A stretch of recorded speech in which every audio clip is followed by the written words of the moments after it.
Welcome back to Shem's Universe. So today, guys, we're going to discuss the new book I'm dealing with, The Magic of Thinking Big, written by David J. Schwartz, okay? So this is the only book that I know that he actually wrote. I'm not going to lie and say I studied this guy too much. I didn't, but it's a popular book.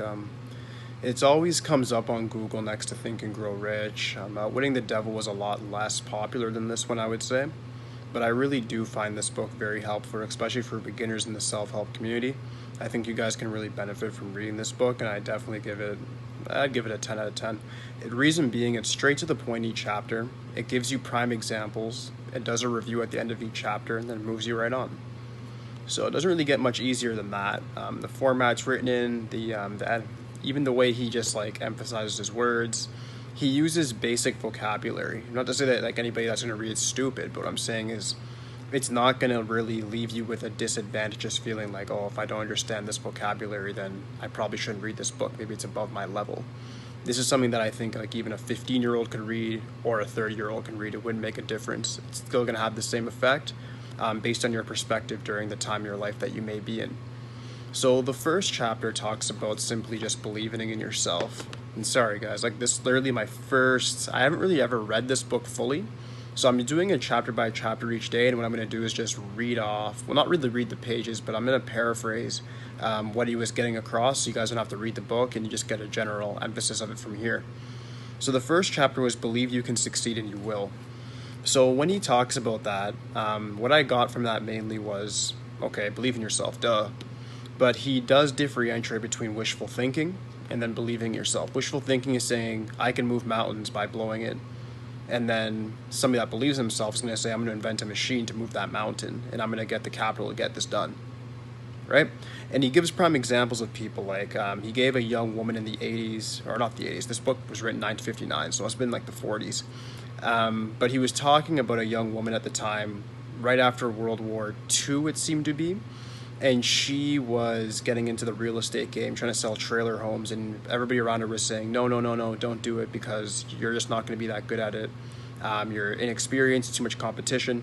The usual bullshit that you actually do hear from people when you want to start a business. They tell you all this garbage about how you can't do this, or don't do this. And we all know it's just garbage. Okay? So when he talks to her about it, well, when she talks to him about it, I should say, because she was telling him the story of how she became a successful businesswoman. She had less than $3,000 in savings, and she was told she needs more capital to even begin the business. She got credit loans, etc., got it done, and outshined and reached the top of the ladder. He gives like two other examples very similar to that, where the most interesting one that actually caught me even the first time I ever read this book, was the guy. He was moving from Cleveland to Detroit for a job, and he was working for a firm, and he was going to another firm. He was looking at himself saying, I'm middle class, I don't really feel that confident in myself, I haven't done much with my life. He has kids, wife, blah blah blah. They're back at home. He's just in his hotel room the day before an interview, and when he goes in that hotel room, he actually has a deep reflection with himself and starts discussing his pros and the cons, like his flaws, etc.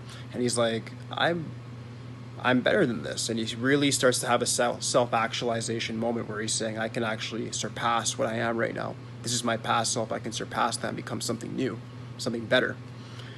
So when he does do that, he ends up saying some things about how he reached the core of what his flaws were and how to actually take them out from the root. And what he did was he actually identified 5 of the most successful people that he personally knew, being like 5 friends. It was like a brother-in-law, a couple of his neighbors, and then like an acquaintance of some sort as well. It was something like that. Don't phrase me on this. And the key to it was this: none of them were smarter. None of them had any more skills than him. None of them had any different background, like upbringing, than him, really. There was barely any difference between them. The only difference that he actually was able to identify was the lack of initiative. And he realized that the lack of initiative he was taking is because he never thought he can actually do anything in the first place. He never viewed himself as competent. If you don't view yourself as competent, you'll never view yourself as confident. They go hand in hand. If you are competent in something, you'll be confident in your ability to do it. If you're confident you can make money, if you're confident you can make money, you'll be competent in doing it as well. You just got to believe in yourself, but belief is going to create the way to do things. Belief is the bridge. And that's what I want you guys to get from the first chapter. These videos I'm going to do are not going to be no 10 minutes like in the numerology. I'm sticking with about 5 to 6 minutes max for these videos, just because they're chapter ones. I want to make sure that you guys are getting the full view of this and just understanding it in a very nutshell way. I don't really think like all the examples are really necessary, but like if you're reading a book, you're reading a book. Enjoy. But for these videos, I'm not going to give all the examples and paraphrase every single paragraph. I'm just going to give you guys the main facts, and that's it. The main fact for that chapter 1 was just that belief is the bridge. Using that belief system that you can believe and you will succeed, start believing you can do things and watch how fast your mind creates a way to succeed. All right? So that's going to be it for today, guys. Please like, subscribe, holla at me. That's it. Thanks.